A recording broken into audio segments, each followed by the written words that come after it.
Bonjour, bienvenue sur TL7, merci de nous rejoindre pour cette émission consacrée à Pierre-sur-Haute et à ses autres impressionnants. Ils sont visibles de toute la Loire, ils sont même un point de repère dans notre département. Et pourtant, ces radars, ils sont difficiles à atteindre. D'abord parce que le site est militaire et que la route qui y mène est interdite à la circulation. Du coup, les seuls à pouvoir venir ici sont les randonneurs, à pied, à VTT ou à ski de fond. Et ceux-là savent que le climat est ici particulièrement rude et la météo très imprévisible. Enfin, si beaucoup sont peut-être passés à côté, très peu ont eu le privilège d'y rentrer. Et c'est aujourd'hui ce que je vous propose. Nous avons dû patienter 3 mois pour avoir le feu vert des autorités militaires de Lyon.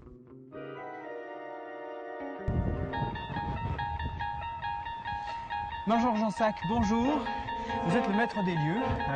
Alors ces radars dont on parle, en fait, ce ne sont pas des radars. Eh bien non, ce sont des antennes de télécommunication. Nous faisons partie du commandement air des systèmes de surveillance et d'information et de communication de l'armée de l'air. Et donc nous sommes un relais de télécommunication, simplement. Qui vient doubler d'autres systèmes de télécommunication. Tout à fait, oui. C'est-à-dire qu'il y a les satellites, il y a le téléphone, mais vous, c'est des télécommunications qui peuvent servir dans certains cas. Voilà. Qui fonctionnent tout le temps et qui peuvent servir dans certains cas. Voilà, tout à fait. C'est-à-dire en cas de crise grave. En cas de crise grave, bien sûr. Les ordres des plus hautes autorités gouvernementales peuvent passer par notre site. Alors exactement, qu'est-ce qu'on voit là dehors? Parce qu'on a une grande tour ici, on a ces installations qui sont ici sur les côtés. Alors, il ne faut pas tout mélanger. Ce qui est derrière nous, donc? Donc, ce qui est derrière nous, c'est l'antenne de TDF. C'est des antennes qui appartiennent à TDF. Et les antennes militaires sont situées à notre droite. Alors, ces antennes militaires, en fait, donc, la partie ronde, la partie qu'on voit, donc, c'est ce qui capte les ondes, c'est ça, non? Oui, oui, ce sont des réflecteurs qui captent les ondes. Et toute la partie active est enterrée. D'accord. Et ces installations sont solides? C'est du militaire, mais je veux dire, est-ce que ça peut se détruire facilement? Parce que finalement, bon, ça paraît pas très impressionnant comme ça. Non, ce système est durci, donc il peut résister à une attaque aérienne ou à une attaque de commando. C'est prévu pour résister à... Mais la tour elle-même peut résister à une attaque Oui, oui, elle est prévue aussi pour résister à un souffle d'une explosion nucléaire. Ça peut résister à une explosion nucléaire? Au souffle d'une explosion nucléaire, oui.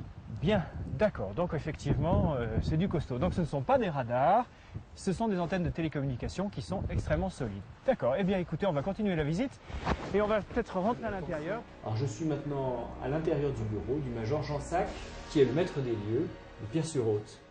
Alors Major, ces bâtiments, quand on arrive, font de taille relativement réduite. Or en fait, vous couvrez une assez importante superficie. Bien oui, les bâtiments font à peu près 1500 mètres carrés de surface construite. De surface construite? Construite, oui. Et le terrain militaire s'étend sur environ 30 hectares. Oui, on n'a pas du tout cette impression quand on arrive, où on voit en fait des antennes. Le bâtiment dans lequel nous nous trouvons lui-même fait déjà 600 mètres carrés. 600 mètres carrés, ce qui ferait déjà vraiment une belle maison. Tout à fait. Voilà. Alors, dites-moi, à quoi sert exactement ce site? Alors, ce site est un relais de télécommunication. Donc, il n'y a aucun radar sur le site. Oui. On ne suit pas les avions avec ça. Non. Et nous sommes en liaison avec plusieurs autres sites de télécommunications. En gros, il y en a 4 en France, je crois que vous m'avez dit. Du même type. 4 sites identiques, voilà. Enfin, du même type. Et ces télécommunications de l'armée, elles concernent quoi alors? Alors, tout type de télécommunications, mais plutôt des communications d'ordre commandement. Vous voyez? Donc, qui peut aller jusqu'au déclenchement du feu nucléaire. Bien, oui, donc c'est particulièrement important. Mais il y a d'autres systèmes de communication. Vous n'êtes pas le seul système de communication de l'armée. Il y a aussi le téléphone, tout simplement. Oui. L'armée peut utiliser les lignes de France Télécom, comme des satellites, comme d'autres moyens de télécommunication. Et alors, vous, quel est votre avantage? Quelle est votre particularité par rapport à eux? Alors, la particularité du site, c'est que c'est un site durci, c'est-à-dire qu'il est protégé contre toute agression de type commando et contre les agressions aériennes, des missiles ou même des explosions nucléaires. D'accord. C'est-à-dire qu'en fait, vous avez une partie, quand vous dites qu'il est protégé, ça veut dire qu'en fait, le bâtiment dans lequel nous nous trouvons, là, ce n'est que la partie émergée. Voilà. Alors en fait, ce site est utilisé depuis très longtemps par l'armée. Oui, l'armée a acheté les terrains en 1907. Oui, et à l'époque, qu'est-ce qu'ils en faisaient? Alors en 1915, il y avait déjà une station de télégraphie optique. Alors le téléphone de Chappe, donc il y avait une station qui fonctionnait uniquement l'été. C'est-à-dire téléphone de Chappe, vous voulez dire? Donc il faisait des signaux, comment dire, par manuel. Là, oui, manuel. Oui, manuel, oui. Et il y avait plusieurs sites dans la région et il communiquait comme ça. Tout simplement parce que c'était un point haut. Voilà. D'accord. Ensuite, il y a l'OTAN qui s'est installée, en 1961, l'OTAN s'est installée à Pierre-sur-Haute. Au début, c'était l'armée de terre qui armait le site. Et en 1974, l'armée de l'air a pris le relais de l'armée de terre. Alors, ces grandes paraboles, qui étaient les oreilles de Mickey, oui. finalement des monts du Forêt, ont été installées en 1961. En 1961, oui. Et elles ont disparu en 1991. En 1991, au moment où émergeaient donc les nouvelles antennes que l'on voit. Voilà. D'accord. Alors ce lieu, Pierre-sur-Haute, donc c'est cette partie haute des monts du Forêt, quand même assez difficile à vivre. Au niveau climatique, vous avez même quelques soucis, quelques difficultés. Oui, on a des températures très basses, une température moyenne annuelle de 3,8 degrés. Oui, on ne se rend pas trop compte en fait ce que ça représente. Enfin, je suppose qu'en gros à Saint-Étienne, on doit avoir une quinzaine de degrés en moyenne par an. Par an, oui, c'est ça. Voilà. Donc le froid, avec le nombre de jours de gel. Voilà, 200 jours de gel par an. Ouais, donc ça fait pas mal. Ça fait pas mal. Le brouillard. Un jour sur 3. Un jour sur 3. Ouais. Et enfin, la neige. Mais on en a 6 mois de l'année. 6 mois de l'année. Ouais. Alors, est-ce que vous pouvez nous présenter un petit peu? Vous avez un petit diaporama où donc on explique donc là, ces problèmes de neige. Donc là, effectivement, on voit déjà, on a un véhicule, là on est en début d'hiver. Voilà, on est en début d'hiver, donc on a une circulation sur la route militaire qui est difficile, rendue difficile par la neige. Et là, au moins, l'avantage, c'est qu'il fait beau. Et parce voilà. que ce n'est pas toujours le cas. Là, ces images de neige sont prises par beau temps. Donc là, on a déjà à peu près 2 mètres de neige. Voilà, à peu près. D'accord. Votre station finit par devenir inaccessible.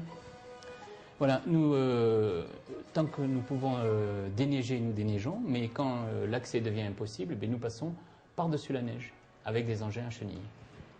C'est-à-dire cette route. Voilà. Qui est, alors, pour nos téléspectateurs, en fait, cette route, on aura l'occasion de la voir tout à l'heure, au lieu de prendre la route qui serpente la route goudronnée, vous, c'est la route des crêtes. Des crêtes.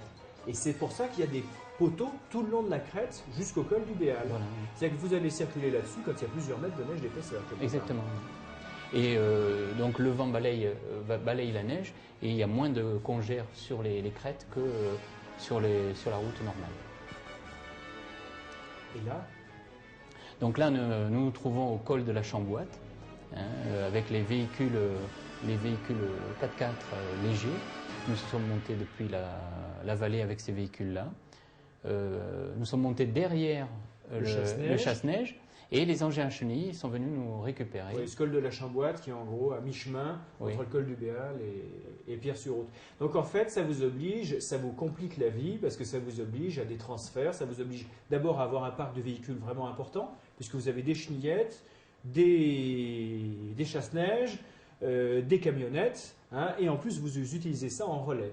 Tout à fait, oui. Oui, donc le climat est effectivement un gros problème à Pierre-sur-Haute. Alors c'est pour ça aussi que vous avez installé des tunnels dans une bonne partie pour communiquer entre les différents bâtiments. Au lieu de percer des tunnels dans la neige, vous avez carrément mis des tunnels en béton. Voilà, parce qu'au départ, ces tunnels n'existaient pas et les gens étaient obligés de creuser des tunnels dans la neige pour aller d'un bâtiment à l'autre. Eh bien ces tunnels, nous allons aller les emprunter. Vous êtes vraiment isolé du monde une partie de l'année. On l'a vu, vous devez vous déplacer en chenillettes. Donc c'est les chenillettes qui vous servent de liaison, je dirais, avec la terre. Mais c'est en même temps un lieu de vie, ce qu'il ne faut pas négliger. Par exemple ici, vous avez une salle où on peut faire de la musculation, c'est ça? Oui, c'est une salle de musculation, ici. Pour détendre les hommes. Voilà. D'accord. Parce qu'en fait, il y a combien d'hommes qui travaillent ici? On est une vingtaine de personnes. Une vingtaine de personnes. Et donc, vous avez en même temps, ces gens y vivent, vous avez des gens qui y restent le soir, voilà. la nuit. Il y en a un régime de permanence. Oui. Donc, il y a du personnel qui reste le soir. Par exemple, ici, une voilà, chambre. On voit une chambre du personnel. Et puis, donc, évidemment, les gens y mangent la journée. Donc, on a la salle à manger. une salle de restauration, donc avec une grande table qui peut recevoir plus de 20 personnes. D'accord.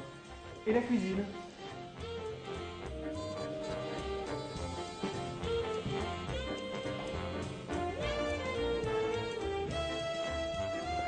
Alors en même temps, c'est un lieu de vie, mais en même temps, comme sur un porte-avions, il y a des coursives.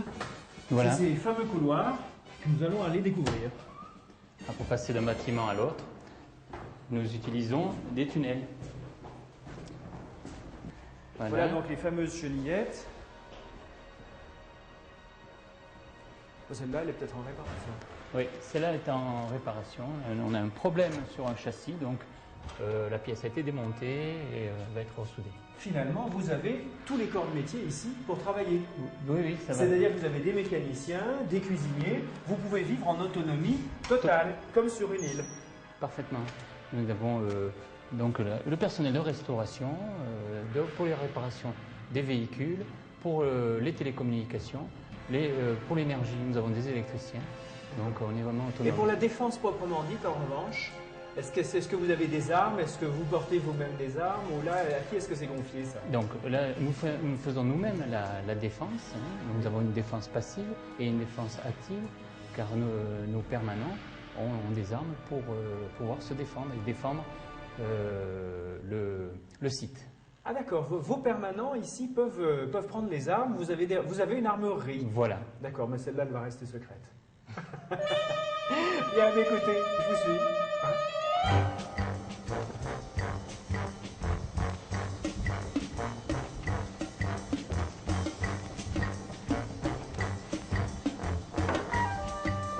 Et du couloir, vous en avez quelle longueur en fait? Alors nous avons 400 mètres de couloir. 400 mètres de coursive, eh ben oui.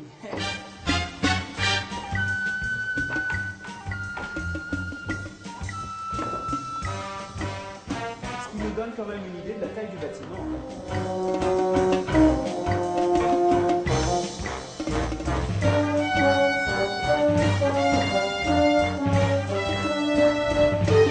Donc finalement, comme un porte-avions, ici on a un rôle stratégique.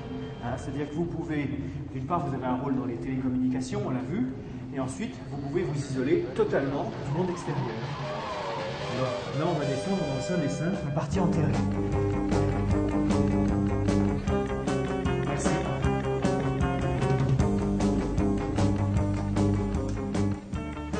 Alors, nous voilà maintenant donc, dans la partie souterraine, qui est protégée. Alors, elle est protégée contre quoi exactement? C'est-à-dire, ici, vous pouvez avoir une attaque. Vous imaginez quelle configuration d'attaque? Alors, on peut avoir une attaque de commando, ou alors une attaque aérienne, hein, par missile, ou même une explosion nucléaire à proximité. Donc, ce site est protégé à la fois contre toutes ces attaques. To the Batmobile. Let's go. Atomic batteries to power. Turbines to speed. Roger. Ready to move out. Vous êtes protégé donc contre des attaques, mais alors vous êtes protégé comment? C'est-à-dire comment est-ce que vous protégez des attaques nucléaires, des attaques bactériologiques? Comment est-ce que c'est protégé? Parce que on est simplement descendu dans une cave. C'est vrai que la porte était assez grosse. Mais bon, mine de rien, c'est quand même qu'une cave ici. Alors qu'est-ce qu'il y a de spécial? Alors, l'ensemble est durci. Vous avez une coque béton, hein, et à l'intérieur de cette coque béton, il y a une coque métallique. Hein, c'est une cage de Faraday. Donc, on est protégé de toute intrusion électromagnétique. Oui, ça, il faut préciser, c'est-à-dire?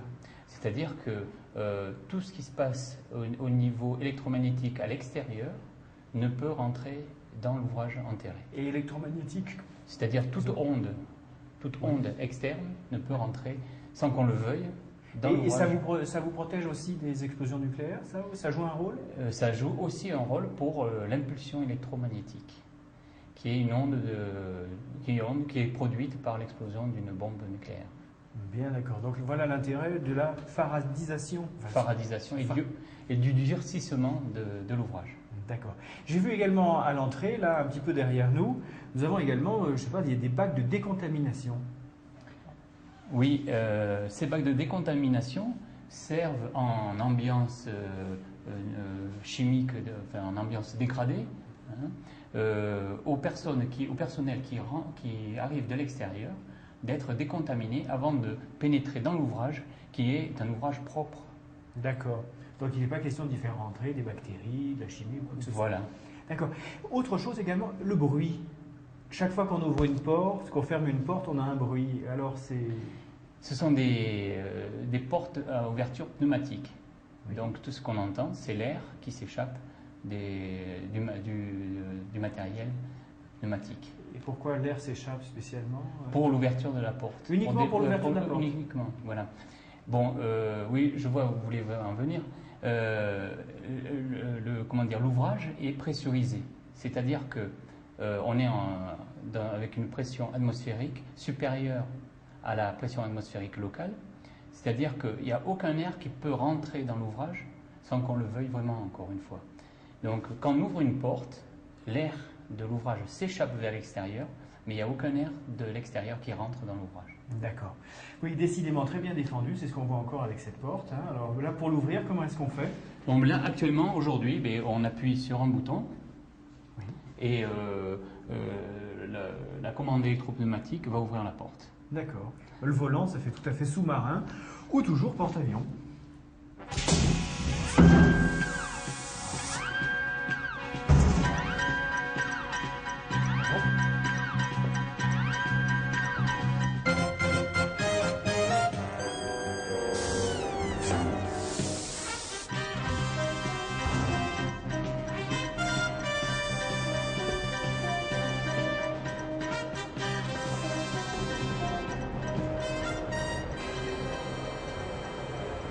Alors après avoir franchi cette porte, nous sommes où maintenant ici? Alors maintenant, nous nous trouvons dans la salle technique.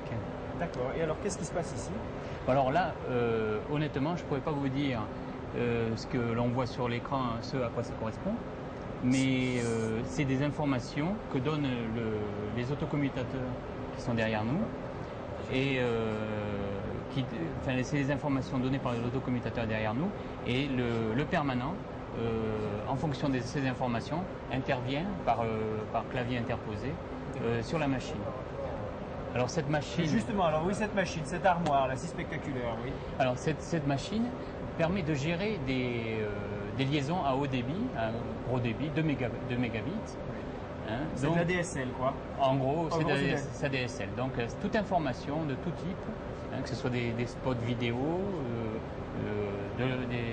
des fichiers ordinateurs ou autres, tout passe par là et la machine traite ces informations et réoriente en fonction des besoins. Donc en fait ça arrive par les grosses antennes qu'on a vues là-haut, ça descend par des gros câbles donc ici, et ensuite c'est commuté et réexpédié voilà, par le biais des antennes aussi. Oui, oui.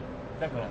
Alors maintenant Major, on va jouer, enfin c'est beaucoup dire, hein, parce que c'est pas vraiment un jeu, mais admettons qu'on soit en alerte nucléaire, bactériologique et chimique, NBC, c'est ça? Oui, c'est ça. Alors là, qu'est-ce qui va se passer? Donc nous allons passer en salle de veille. Oui. Et nous allons vous expliquer ce qui se passe. Eh bien, on vous suit en salle de veille.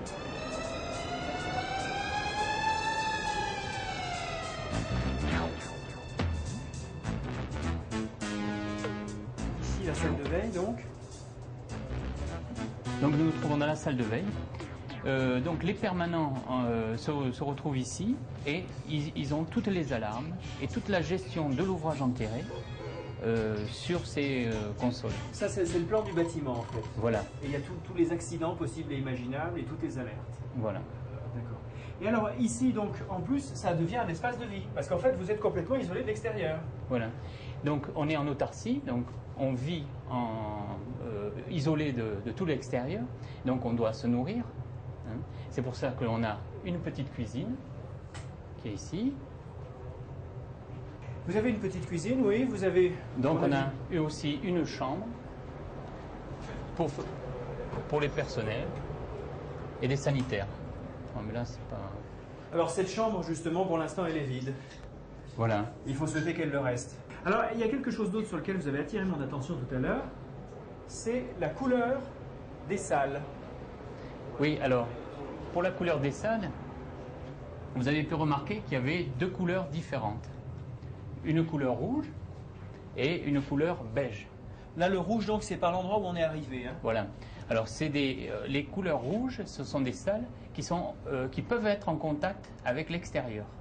Donc, par définition, en régime NBC, ce sont des salles, des pièces sales. D'accord, c'est les Voilà. endroits où il ne faut pas se trouver. Il ne faut pas se trouver, voilà. D'accord. Voilà. Et, inversement, là, on est en beige. Donc, c'est une pièce propre. D'accord. Alors, vous avez tout un tas d'autres dispositifs. Hein, et on va aller les découvrir.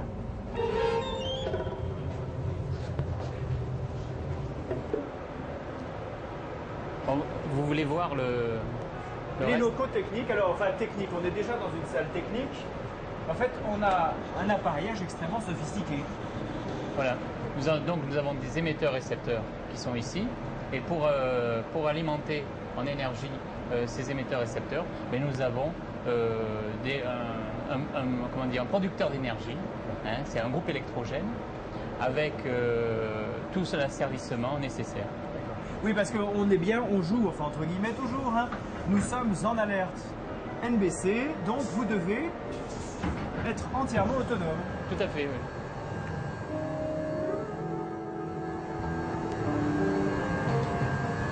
Donc nous sommes en alerte NBC, l'énergie n'arrive plus de la surface, elle est fournie soit par l'onduleur qui se trouve ici,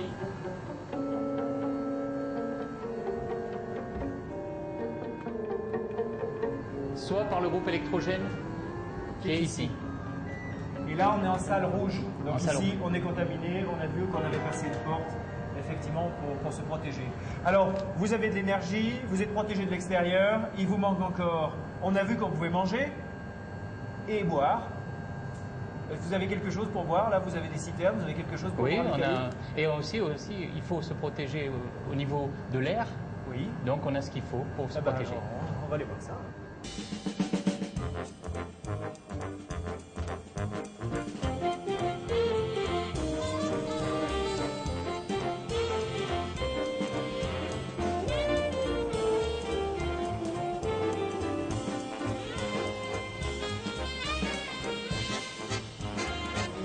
Nous avons les cuves, Les des cuves réserves d'eau d'eau, potable. voilà, d'eau potable, qui nous servent à la fois pour le personnel et pour la climatisation. Parce que vous êtes climatisé. Voilà. Alors, la climatisation pour... Oui. Donc la climatisation, nous récupérons nous ne faisons pas de chaleur, nous récupérons la chaleur de l'air machine pour réchauffer l'air ambiant. Voilà. Et toujours dans un souci d'éviter les passages avec l'extérieur. Vous recyclez en fait. Voilà, on fait du recyclage d'air par des systèmes d'échange et nous avons des filtres qui nous permettent de ne pas être en communication avec l'air vicié de l'extérieur. Et j'ai vu en rentrant, en revanche, quelque chose qui m'a un petit peu étonné. Qu'est-ce que signifie là? Alors, salle protégée par azote. Donc les bouteilles d'azote sont derrière vous, voilà, et elles permettent l'extinction automatique de tout départ d'incendie. C'est de l'azote liquide. C'est de l'azote liquide. Bon, s'il y a un départ d'incendie, bon, automatiquement, les bouteilles d'azote sont percutées et elles étouffent l'incendie. Et vous? Ah ben nous avons des masques. Nous avons d'abord un certain temps pour pouvoir évacuer l'ouvrage enterré, de nous munir de certains masques et évacuer Oui, parce que c'est épouvantablement froid, ça. Ah oui, oui, c'est à moins 73 degrés. Ah oui, oui, donc vous n'avez pas intérêt à être à côté, sinon Voilà. vous êtes top transformé en... On nous laisse le temps d'évacuer l'ouvrage enterré.